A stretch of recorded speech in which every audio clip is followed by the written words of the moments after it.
This land is your land, this land is my land. From California to the New York Island, from the Redwood Forest to the Gulf Stream waters, this land was made for you and me. Hello, I'm John Grom, and welcome to the 42nd Right and Left Discussion Forum. The purpose of our discussion forum is to demonstrate that civil discourse is not only possible when discussing potentially contentious topics, but it is a necessary component of a peaceful and prosperous society. Our topic today concerns the growing trend in the United States toward the ownership of American prisons by private for-profit corporations. Our panel today, beginning on my left, is Patty Haskins, retired math teacher and current member of the Wadsworth City Council. On her left is Jerry Ritzman, chairman of the board of Ritzman Natural Health Pharmacies. On his left is Ron Chamberlin, retired research chemist. On his left is Tom Finley, partner with the Great Lakes Resource Center. Patty and the okay, I'll start over again. Good morning, Patty. In the last few decades, there's been a rapid increase in the number of prisons, including local, state, and federal, that are either owned or operated by private for-profit corporations. This practice is justified by the promise of improved efficiencies and savings to taxpayers. Do you think that overall this system has been beneficial? Well, at first glance, it looks like privatization of our prison system might be good in that it is purported that it would save cost, that the private sector could operate more efficiently, and they would thus and also be less constrained by regulation. But in all the research I did, I found that none of that was happening. Addressing first the costs issue, there have been no studies that I could find in any way, shape, or form that stated that any cost was saved to anyone by the privatization. There was thought that, well, I know in some states they actually sold the prisons to companies who then leased them back to be run, but there were hidden costs of subsidies and tax breaks. The other problem that was in the studies, I think, was that it was difficult to find groups to actually compare and do this fairly, because the privatized system tended to take on the minimum security prisons, whereas a maximum security prison would cost more. They would also not consider inmates that would be of high cost because of medical problems or whatever that they might have to deal with. And I know the GAO tried to do a study, and they said they couldn't come to a conclusion as to who was. I did find one study that was from Maximus that said they were studying within a state where they compared apples to apples, basically, and they said that really the state was losing $400,000 in that particular study. So they're not really saving money. As far as operating more efficiently, well, one of the ways they tried to drive down cost was by cutting back basically on their labor. So they reduced the number of prison guards. They reduced the amount of rehabilitation services and medical services that were provided. And in this way, they really weren't helping the prison system accomplish its goals, which would be to maintain public safety and also to prevent crime and to prevent recidivism. Easy for you to say. Easy for me to say, yes.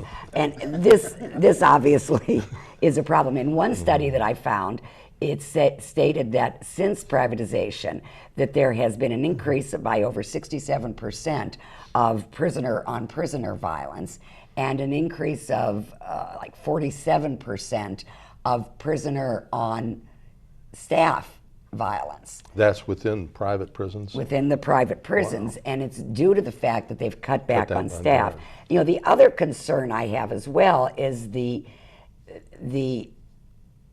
at least appearance, and in some cases downright corruption, that occurs in the private prison system. You have by nature a company that is operating on the premise the more inmates that we have, the more money that we can make. And it lends itself to corruption. I first, was aware of this. I had never heard of privatized prisons until a few years ago. And this was when Arizona was trying to place, I know they originally started some privatization under Janet Napolitano, who was a Democrat. Now, she was opposed to it, but she came to a compromise with the Republican legislature, and they started some privatization. When Jan Brewer came in, she wanted 100% privatization. Now, it was a bill that went through that was defeated, but it was accomplished. The problem that occurred there, though, was that her chief of staff was a lobbyist for the Correction Corporation of America. So they're making money, obviously. Her campaign director was a public affairs consultant, one of whose clients was this Correction Corporation of America, which is one of the largest companies dealing with this. And there were many contributions made to Governor Brewer. This was also, of course, at the same time that SB 1070 was going through, and it appeared, at least, that they were trying to up the prison population so as to, get more people in there and more money for these that have made the investments. Can you give a summary of SB 1070? What is that? SB 1070 was the bill in Arizona where you could stop and ask anyone for their IDs. Oh, I got you. Okay. Yeah. And if you did not, you would place in. Then there were a number of other problems, which I could get into later. One of the most egregious ones that I found was a case, and it was called Kids for Cash out of Luzerne County in Pennsylvania. And there was a company called, I want to get the right name, the Mid-Atlantic Youth Service Corporation, which specialized in private services for juveniles. And what they had was an agreement with two judges that if they had a juvenile come into their courtroom, they were to sentence them to their facility. Now, these judges took over $2.5 million in payments from that company to convict youth for things such as shoplifting DVDs from Walmart, such as trespassing on private facilities, such as graffiti drawing. It was estimated that over 5,000 kids were put into prison by these two judges. Now, when this was found, these two judges were arrested. The one is currently serving 17 and a half years in a private prison? I don't know. The other is serving 28 years in prison. But now, the interesting thing, I couldn't find out what happened to this company that actually paid them off, if there were any repercussions towards them. But when you look at that type of corruption within that private system, there has to be a better way to handle things. Do you agree, Jerry? There's a better way? I think that there could be a better way, and I'm taking at it from a different perspective. I think probably the reasons that states got in, and even the federal government got into having prison care privatized was possibly cost savings, but I think it probably was attractive to them to say, okay, we're going to contract with somebody and we know what the expense is going to be for this period of time. It's not going to go over, it's not going to go under, no surprises. So this was probably a good approach. Looking at it on a different scale, there are a lot of functions, let's say education, prison, let's say altruistic organizations and so forth, that are not pure businesses, but that doesn't mean that they shouldn't employ good business practices. And vice versa. There are a lot of businesses who are there to make a profit for their owners or investors who are not altruistic organizations, but they should, and a lot of them do, employ principles that are more from the altruistic side. That doesn't mean that those things that are not pure businesses should actually just turn into businesses. We should use their principles, and this may be an instance of that, where yes, this is not truly a business, but we need to employ better business practices. And thinking that turning it totally into a business will solve all the problems, it's not proving to be a good You're approach. talking about the government imposing business practices upon their private contractors? No, Is that I'm what you talking mean? about the government using good business practices in the programs to run that their they own run. Public Exactly facilities. right. I got you. Exactly right. Rather than turning it over to a for-profit business.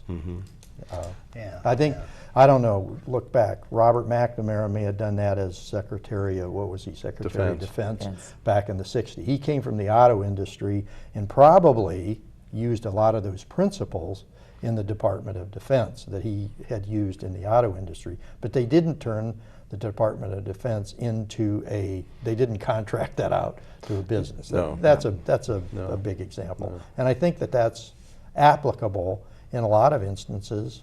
And this could be one of those. Mm-hmm. What worries me, and it worries a lot of the commentators I looked at, is the potential for corruption here. As Patty says, you know, it's a for-profit business. How do you make your profit? Well, first of all, you cut down on expenses, you decrease staff, and you get more people in there so you can provide services for them. So there's an opportunity to lobby for increased stringency in the laws. You and I were talking earlier, John, and this group has talked about it. There are too many people in prison, and they're in there for the wrong reasons and for poor reasons, you know, 15 years for a marijuana possession or something like that, you know. There's a lot of that going on. Ron, let me interrupt here, if you don't mind. No, go ahead. I would not think that the overpopulation in the prisons is due mostly to lobbying by. Oh, no. I think it's a don't lot mean of knee-jerk reactions don't to mean to imply situations that. and new laws. Don't Okay, mean to thank imply you. that. It's the whole situation of poverty in this country and the inner city situations and all the rest of it. However, one person I read here says that you have a look at the endemic failure of countless public policies held hostage to capitalism. And you look at science and common sense, proportionate justice, and human decency get thrown under the bus initially by fear and ignorance and held there in perpetuity by ideology, exploitation, and greed. I had a discussion one time in a Sunday school group about some fellow kind of took it over. We were discussing some theological term, and he started talking about the fact that business is run on greed. and he had a point. Well, it depends on The how you idea- define greed. Yeah, well, the idea of maximizing your profit, yeah. and how far are you willing to go with that? Jerry brought up the business of altruism in the thinking. I think that's a very important principle for this sort of thing. You're dealing with human people, humans who are suffering, humans who require some rehabilitation. And if you don't have a moral sense about this, you're going to get into trouble. You're going to do it in a very cold-hearted, profit-making, damn the consequences way. So. Tom, have you recovered from the roof repair job on your Florida house in time to? And the drive back. No, I have not. I did take a different approach on this in terms of not drilling down, but looking back or on a bigger picture. And that caused me to first say the ability of our government in these past decades to manage anything effectively is a question mark. So it's any portion of it we focus on, we come up with failures. And indeed, it's an elephant we're looking at here. And where do you take the first bite? Because we're looking at systems, the judicial system, poor legislation, poor enforcement, inconsistent enforcement. We're looking at the social issues like drugs, all impacting and causing attention by this business. Our prisons are not being managed well or effectively. They're not getting results. The return door, I mean the return of prisoners, I can't pronounce the name. Recidivism. But it's not, any way you want to measure this, there's failure occurring. Yeah. So it says, where do you take the first bite? The studies that, and I did not prepare well enough for this, but every place I did look said that if you're able to effectively treat early offenders, you have a chance of affecting this these numbers we're seeing in the prisons. I don't think the issue is one of privatizing or keeping it where it is. I think it is our ability to manage the various factors that are impacting our prison populations and the poor practices that are occurring there. Mm-hmm. I think that when I look at some assumptions that are made about private enterprise being by nature more efficient and more effective than government, I think that there's a myth there that it would apply also in this case. Well, first of all, there's the taxpayers seem to demand that we put more people in jail and keep them there longer, and at the same time cut budgets, which has led a lot of governments, local, state, and the federal government, into the direction of looking for a way out. Privatization seemed to be it. Rather than having to build a prison, you contract with somebody else to build the prison and pay them over a period of time. But when you look at the basic business functions that cause private businesses to be more effective than government, there are four main things. First of all, customers have a choice of suppliers, and that the supplier has to operate effectively and efficiently in order to be a supplier of choice. And customers make their choices based on quality and price. Then they're driven to keep the quality up and the price down. Suppliers' profit is based on their ability to control costs. And the success depends on the ability to respond to rapid market pressures. That's what goes on in a private company, particularly in consumer products. Now you compare that to what goes on with a government contractor. First of all, the customer, the government, has little or no choice in the supplier. You mentioned the CCA, consumer, or not consumer, the Correction Corporation of America. They're CCA. not only one of the biggest, they're the biggest by far. Yeah. And that in many cases, a state, local, federal government has no choice but to contract with them. So they've got one supplier. They don't have a variety to pick from. So the customer has no choices. The one area where the government contractor and the free enterprise, free market company have in common is their need to control costs. And that, but when the need to control, or the need is satisfied for a government contractor by doing a lot of cutting back, like you've mentioned. And Was it one of the astronauts said he's on the nose of this thing heading for outer space? It was built by the people, everything but the cheapest components. So. Well, like that, 100,000 parts made by the low bidder. Low bidder, yeah. Low bidder. Yeah, something like that. But the other thing is too that the success in the private sector, or the free market environment, depends on the ability to respond to rapidly to changes in market pressures. Market pressures in this case are stagnant. So you can't expect the same kind of a result from a government contractor that you would in a normal free market enterprise like Jerry runs. I disagree with that, John. But go ahead. I would just want to because that's only because they're not using the model that is used. And who is the customer in this case? It's the taxpayer. Yeah. And what accountabilities are there to the taxpayer that we would then hold any contractor to? It's not our federal government holding it. It's the federal government losing track of who their customer is, and this whole thing that's really starts the system failure and the accountability to the taxpayer. You know, one of the things, you talk about communication between the taxpayer and the companies, the private companies. I know one of the things Arizona tried to do when they set up some of their laws, they put certain, you know, like you'll have to pay us $10 million if a prisoner escapes and harms someone. So they tried to hold them accountable. The problem was they only really had records for those prisoners that they were housing from in-state or in the local communities.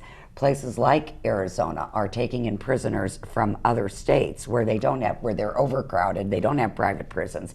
So Arizona was accepting them. The problem then, though, was when there was an escape, they did not notify local authorities, or at least not within a timely manner. It was maybe 2 hours later that they noticed somebody was missing. There was no communication with the federal or state government as far as actually even in some cases what these people were there for. So when they were on the loose, they didn't quite know what they were looking for or who they were looking for. But it all boiled down to they were not being accountable to the taxpayers and to the community for keeping that community safe and knowing what they were housing and how best to handle them. Well, whoever was making the point, Jerry, I think it was you, in terms of business practices, a good business practice is built around measurements. And those measurements ultimately have to be those that reflect success with customer. And we see it missing consistently, wherever we want to focus on this particular problem of prisons and the management of them. I think that, Tom, I agree with you that the ultimate customer here is the taxpayer, but the taxpayer is a pretty remote factor in all of this. Most taxpayers don't even know that we have such a thing as private prisons. However, John, the charge of our representative is to represent that, and they should then know and should seek out what the measurements are. And this is the good business practices I think Jerry was making note on here that need to be applied and are consistently missing.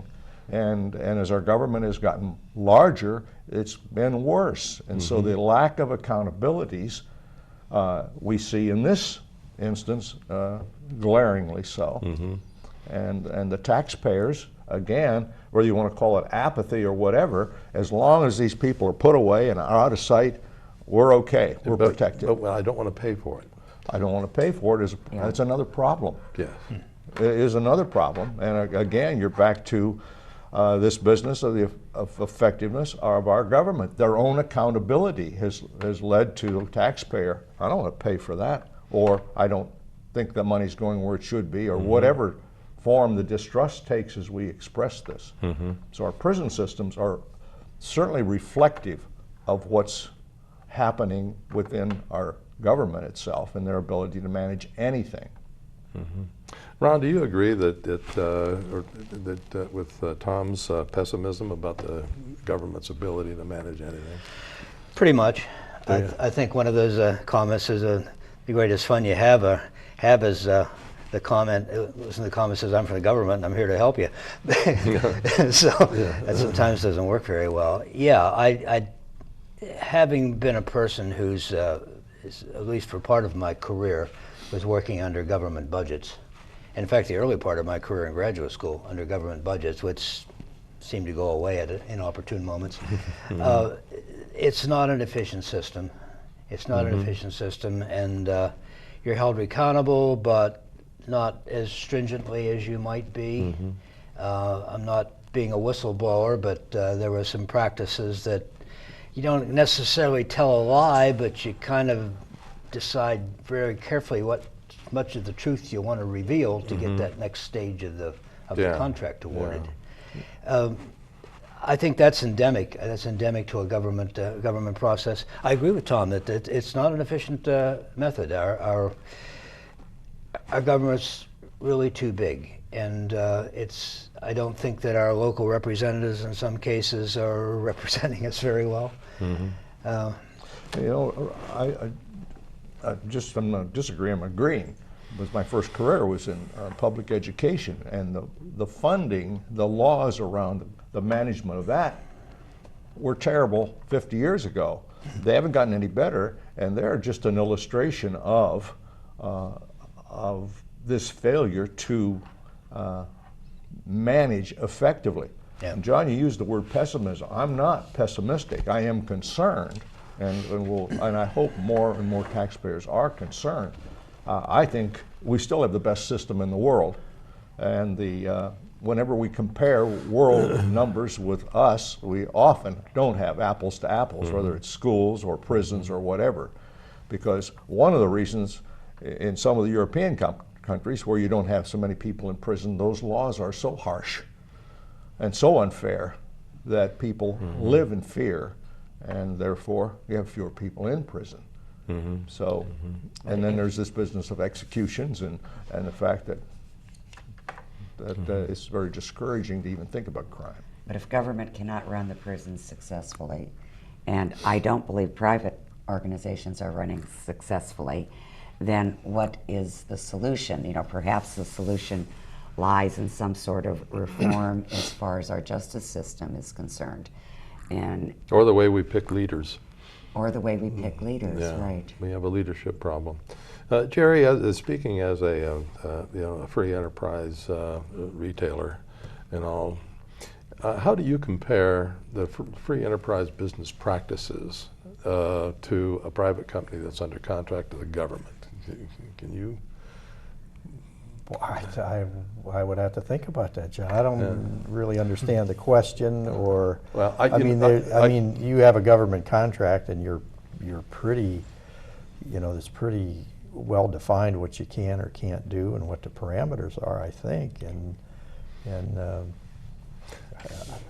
I don't know where to go with that, John. Well, If it's anything like school grants, the rules and regulations around school grants are so ambiguous and they Unbelievable. defy Yeah. accountability. I agree. So, and I think that's true of most. Well, that's true imposed. not just with school grants, but with Yes. grants that, the city is involved in getting grants all the Okay, time. same thing. Yeah, they're unbelievable amount of red tape that you have to go. You almost have to study just to be able to write a grant properly. Correct. It's truly an art. well, I think that in the 20 seconds we got left, we can make the observation that government's bad enough, but it's worse when it contracts with the private enterprise.